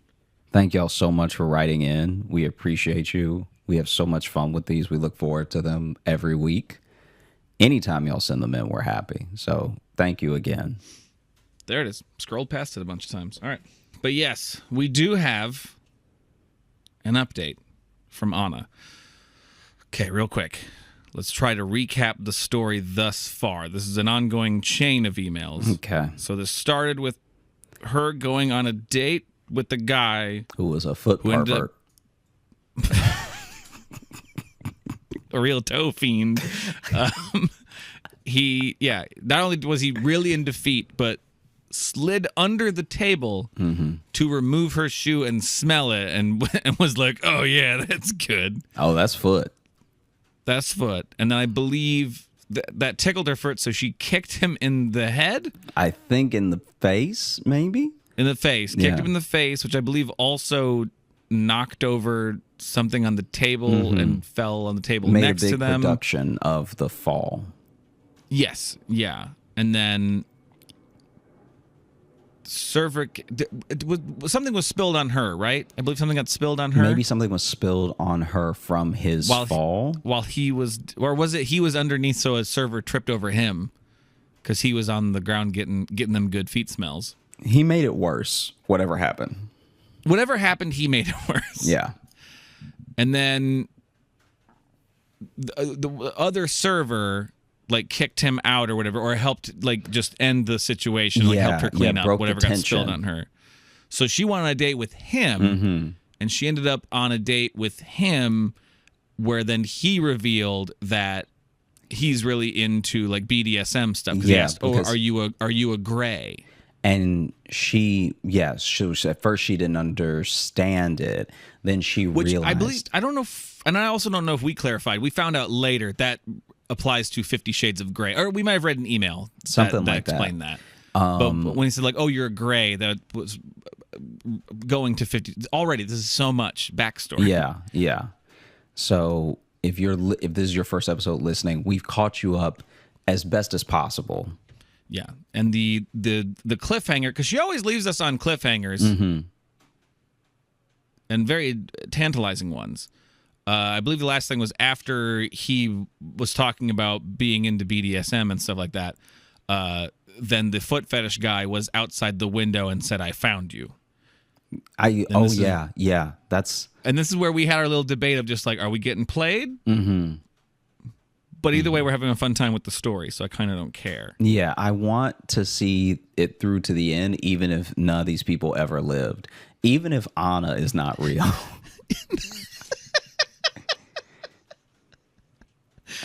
Okay, and this one I like too. This one is titled "The Showdown." Is how this one is titled. Okay, but this is from our friend Anna. All right. Hey guys, you said you never heard the expression "gray" before. It's apparently used in dating apps as a slang/short for being dominant. The word refers to 50 Shades of Grey. Some people just use a gray picture and that's it. Oh, just a gray picture. Interesting. I want to give you some context. As you know, Sweden is a small country. The population of New York, they're out of Sweden. That's just W. As you know, Sweden. Small country. Anyway, this has nothing to do with that. Never been. Want to go? As you know, Sweden is a small country. The population of New York City pretty much amounts to the total population of Sweden. In the capital, there is about 1 million. In the actual city center, the number is about 400,000. In most cities around Sweden, all restaurants, clubs, cafes, and most fun stuff is situated in the city center. So if you want to find someone, it is possible, but statistically not likely. In my case, I was ratted out by one of two people that knew where, what, when, and who I was seeing that night. Wow. After I left the gentleman, this has been the code name for the foot fetishist. After I left the gentleman on the floor of the restaurant, I actually thought that I would never hear from him again. I had only given him my business card, so he didn't have my private number. It'd be very funny if his name, like, we nicknamed him Tony Two Toes. You know, Tony Toes? Yeah, he loves feet because he doesn't have all his, you know.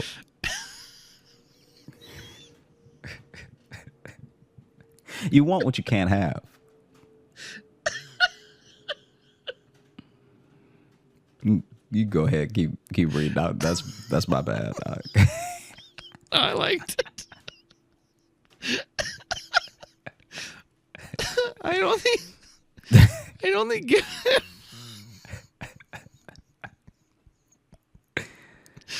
Because now I'm just thinking of a guy who has no toes, and he just really wishes he had. Yeah. Like, you think he's sucking on toes. toes. But it's gone the other way where now he's just horny about it. Yeah, it's like you think he's sucking on toes because he's in defeat, and he's sucking on toes being like, I remember my middle toe. He's just like, I really wish I could feel this. You know, he dates somebody for a couple years and then he's like, let me put a ring on it. And he goes down and just puts it on her toe. Oh my God. Have you ever meets a girl with like 6 toes and 1 foot? Are you kidding me? I had only given him my business card, so he didn't have my private number. But no, phone calls after phone calls to the office that I refused to answer. I think that if you don't get that a woman is not into you when she kicks you in the face, you don't get it if she tells you in words. Okay, so it sounds like he's been calling the office a lot, though. Mm-hmm. Which is a great thing. Reception, how may I direct you? I'm looking for the lady with great feet. Yeah. Is there a lady with great feet there? Can you put her feet on? Yeah, tell her it's Tony. She'll know what that means. Gifts started showing up. Flowers. Oh no. Pink rubber boots with a note that said best worn without socks. He trying to make you sweat. That's what that is. That's a real pervert right there. He thought ahead. Yeah, he wanted to drink out of that boot. That's wild. And a mobile phone with his number in it. You expect a serial killer to have more tact, you know? Not just tact. This is A like plan at all. This is like, you know what? Because you just have to start over. You have to find someone who is as in defeat as you are. Because if you were doing these moves on them, it'd be all swag. Yeah. It'd be like, and by start over, sent he also me means move boots. somewhere and change your name, probably. He sent me a cell phone with just his number in it. Like, this is like Dorian Gray. How's it Dorian Gray? That is a different book. Oh, are you trying to say 50 Shades of Grey? The guy in 50 Shades of Grey is a different Gray than Dorian Gray. Yep. Dorian Gray was the guy who had the painting of him. No. Getting his nipples twisted, and I remember. it was a painting of him in a sex swing.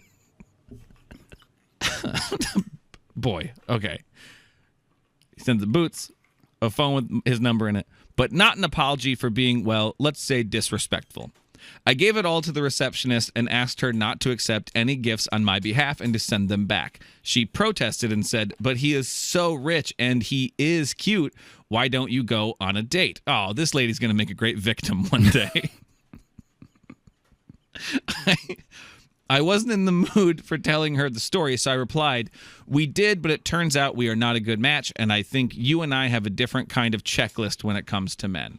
It turns out that the gentleman is the youngest son of a very well-known rich family in the region and has invested in various projects around Sweden.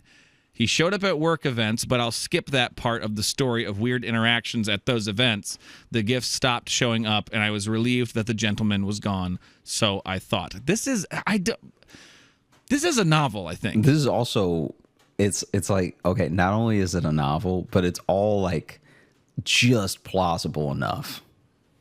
It's just plausible enough, but it also sounds just enough like a Hallmark movie. Because basically, oh, he's the heir to Sweden. Basically, we also have to keep in mind how long this thing is going on, but on the B side, how long it took for her to go on the date with the server. Because remember, this is all going to come to a head. Yes, with the I found which I believe you. it starts here and the next part here. So yeah, there's a whole side plot with the gentleman that like we're kind of just being privy to right now, and she's also not telling all of us again. Also very good with cliffhangers, which is what makes me think that Anna might be a writer. Just being suspicious. Being seated at the restaurant with the server and dumbfounded by his words, annoyed by the woman purposely spilling wine on me and hitting on the server. Oh yeah, that was part of it. We forgot. Yeah. On the date with the server, there's a different server spilled on her on purpose. My mood was not getting better after seeing the gentleman strut into the restaurant towards us. How the hell did he find me? What are you doing here with him? The gentleman says, indignant, and points at the server. He doesn't wait for an answer, turns to the server and says angrily, those feet are mine.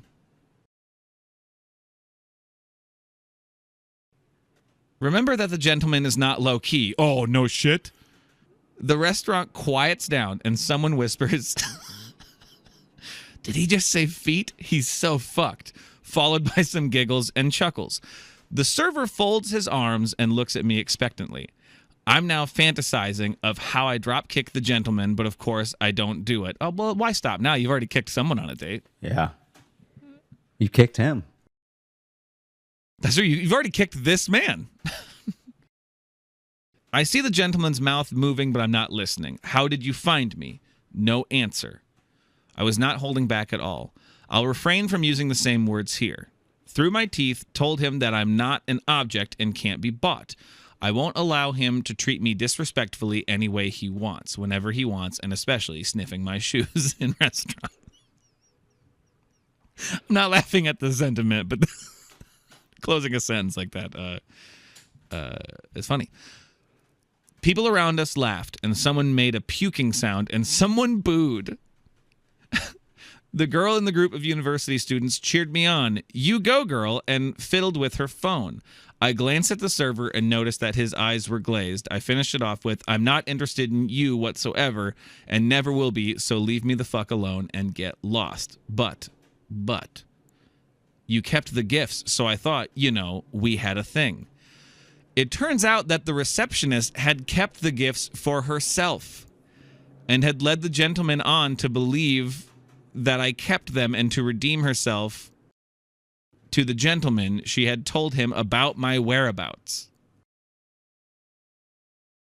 She can see my calendar at work, and so she checked it. At this point, the woman comes back and yanks the server's sleeve. To me, she says, "Take it outside. You bothered the other guests." I pierced her with a glance and said to the gentleman that lingered, "You got 1 minute to leave, and if you don't leave me alone, I'll get a restraining order, and from there on, I have the right to protect myself. Do you understand? Kicks are a-comin'." The gentleman limps away like a sulking toddler. I turned to the server and followed the feeling that I had during the date. "So, when are you going to tell me what's really going on here?" His smile stiffens a bit and he says, "I guess we gave us away, huh?"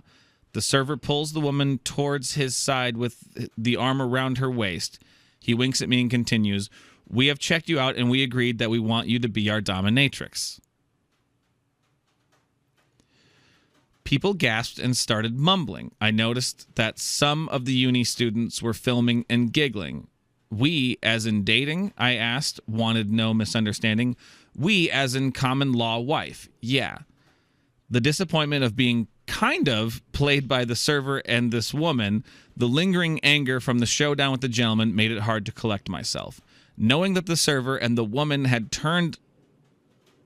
are turned on by my domination and telling off of the gentleman, I decided not to reward them by lashing out.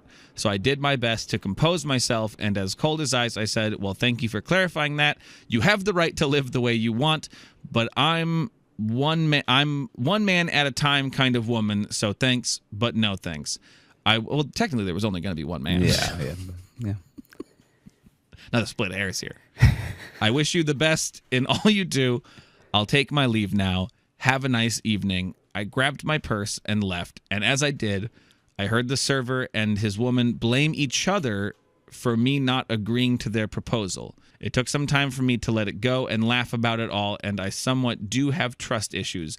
But it is a hell of a story, huh? Take care and stay cool. Love.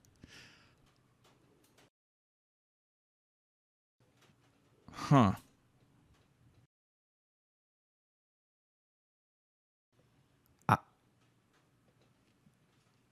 Yeah.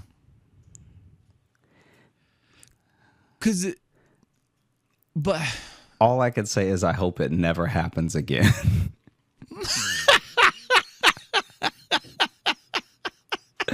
Wow. Huh. I might have to make just like a mini episode. It probably wouldn't even be a mini episode; it'd be a whole thing. But of just those 3 emails together. Yeah. Just for the full story. Honestly, what we should do is cast it. Make a little radio drama out of it. Yeah, we should cast it and then do it. do that one as well as the porta potty one. As the porta potty thing. Oh God, now we're making full productions now. So thank you so much for listening to the Josh Johnson Show. We had a great time recording. I hope we had a great time listening. If you are looking to catch up with us on any of the socials, you can find me at Josh Johnson Comedy on TikTok, Instagram, and YouTube, where we're going to be posting clips of the show. And if you're looking for Logan, you can follow me on Instagram at Logan M. Nielsen. And if you want to get into the mailbag and just change how I view humanity with your stories and your experiences, and to really make me wonder if anything's worth it, you can send those to joshjohnsonshow@gmail.com.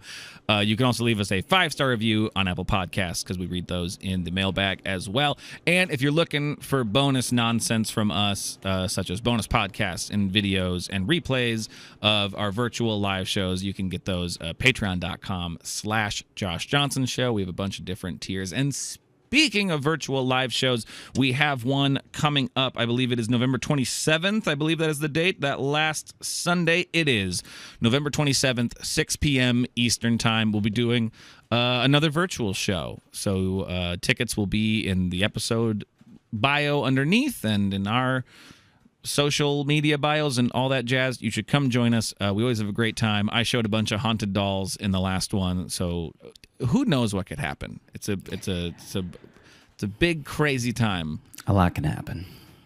A lot can happen. Who knows what weird people we've dated will just suddenly show up and cause a scene. Oh, wow. I hope not. If in my screen one of your exes just walks in. Well, we hope you have a great rest of the week and a wonderful weekend. We will catch you next time. Hey, thanks so much for watching. Please like and subscribe. It really supports the channel. Hit the bell notification because apparently it's the only way YouTube will tell you that something happened. And just tell a friend. That's the biggest thing you could do. Just tell one person in your life that you like, maybe you don't like, that this video happened to you.